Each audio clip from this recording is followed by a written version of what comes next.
السلام عليكم ورحمة الله وبركاته، ازيكم عاملين ايه؟ يا رب تكونوا بخير. انا مطبخ نينا للي ما يعرفنيش.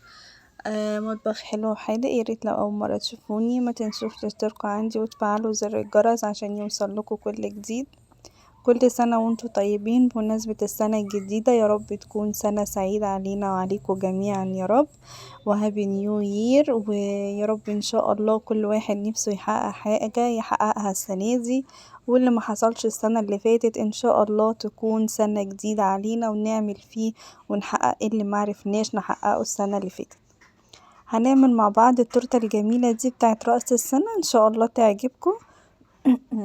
بحاجات سهلة وبسيطة زي ما انا معوداكم بالظبط، هتطلع معانا بالشكل الجميل التحفة دوت. ان شاء الله تابعوني. والمقادير بتاعتنا بسيطة جدا، وكل سنة وانتم طيبين. ونبدأ بسم الله. معايا اول حاجة كوبايتين دقيق اسبونج، مش هنحط دقيق كتير، كوبايتين بس على قد الصينية بتاعتي. كوبايتين دقيق اسبونج فانيليا، هنحط عليهم 3 بيضات، معاهم رشة فانيليا عشان ريحة زفارة البيض، وهحط نص كوباية مية او قبل النص كده بشوية، كله على بعضه في نفس البولة. وهبدأ اقول بسم الله واشغل المضرب بتاعي واضربهم كلهم في بعض. طبعا قبل اي حاجة انا مشغلة الفرن بتاعي على درجة 180 زي ما احنا متفقين. اي كيكة او اي تورتة بدخلها على درجة حرارة 180.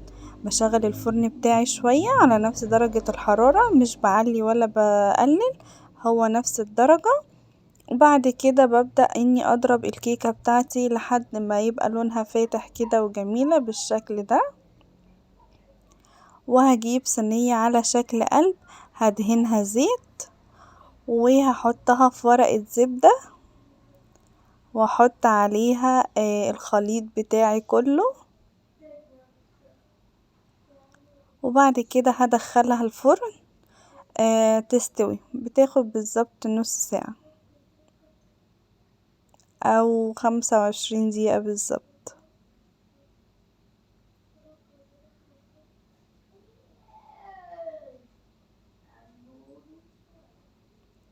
بعد ما حطيت الخليط هدخلها الفرن زي ما قلتلكوا على درجة حرارة 180، بتاخد من 25 دقيقة ل30 دقيقة.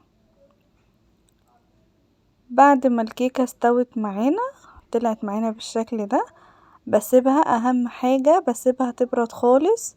وبعد كده بشيل منها ورق الزبدة علشان ما تفروتش معايا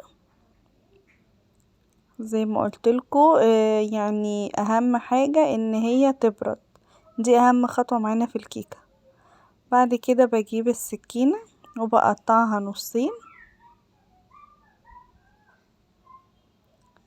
ومعايا كوباية فيها مية دافية ومعلقة سكر كبيرة، بقلبهم في بعض وببدأ افرد كده على الكيكة بتاعتي علشان تديني طراوة للكيكة.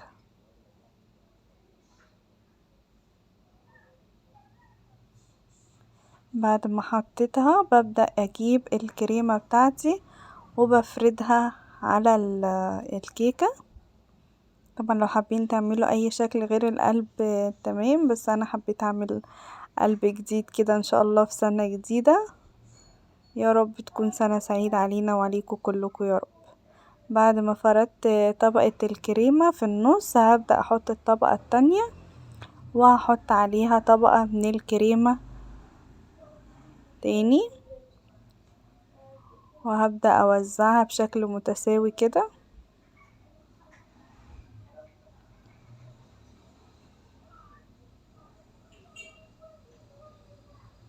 اهم حاجة افردها كويس. احاول كده اني اظبط الكريمة بتاعتي عشان ما تبقاش في حتة معايا مش مظبوطة او حتة مكلكعة خالص. بعد ما ظبطت الكريمة هدخلها التلاجة، اسيبها طبقة الكريمة تجمد عليها وتثبت علشان اعرف اكمل باقي التزيين بتاعي.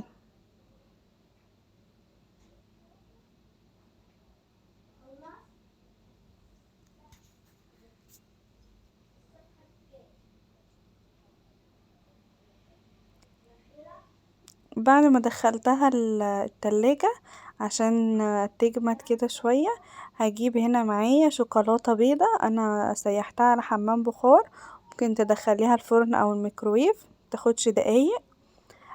نحط بقى لون احمر، لو حابة تحطي لون تاني بس انا حطيت احمر عشان الكريسماس، فبدأت اجيب اللون الاحمر وبدأت اقلبه بالشكل ده. بصوا الشوكولاتة كلها بقى لونها احمر معايا باللون ده كده. انا زودت شوية علشان انا عايزاها تبقى احمر غامق كده، مش عايزة اي لون احمر، لا يعني انا حابة ان التورتة معايا يبقى لونها احمر قوي. هبدأ انزل بالشوكولاتة واوزعها على القلب بتاعي، وهيبقى ده شكلها كده. بصوا بقى لونها احمر ازاي. هدخلها تاني التلاجة علشان برضو الشوكولاتة تجمد وتثبت معايا على القلب اللي انا عاملاه الجميل ده. بعد ما خرجتها بقى من التلاجة والشوكولاتة ثبتت عليها، هبدأ اعمل كده من على الجنب بالكريم شانتيه. بصوا يعني حاجة سهلة وبسيطة عملناها في السنة الجديدة، مخدتش مننا وقت. بعملها من على الأطراف كلها كده بشكل القلب كله.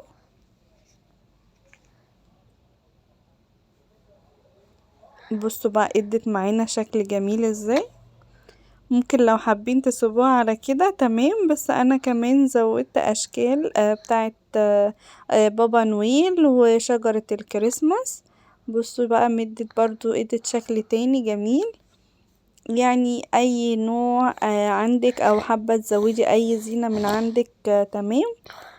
ده كده شكلها بعد ما حطيت بابا نويل وشجرة الكريسماس.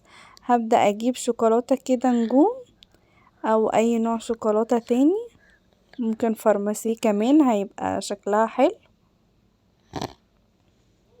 هبدأ اوزعها كده من عليها كلها عشان تدينا الشكل المبهج اللي احنا شايفينه ده. وبكده بكون خلصت تورتة الكريسماس اللي معانا. وده كده كان شكلها، ان شاء الله تعجبكم. ويا رب كل سنة وانتم طيبين وسنة سعيدة علينا وعليكم جميعا. يا ريت ما تنسوش تشتركوا عندي وتفعلوا زر الجرس عشان يوصل لكم كل جديد. وهابي نيو يير. باي باي.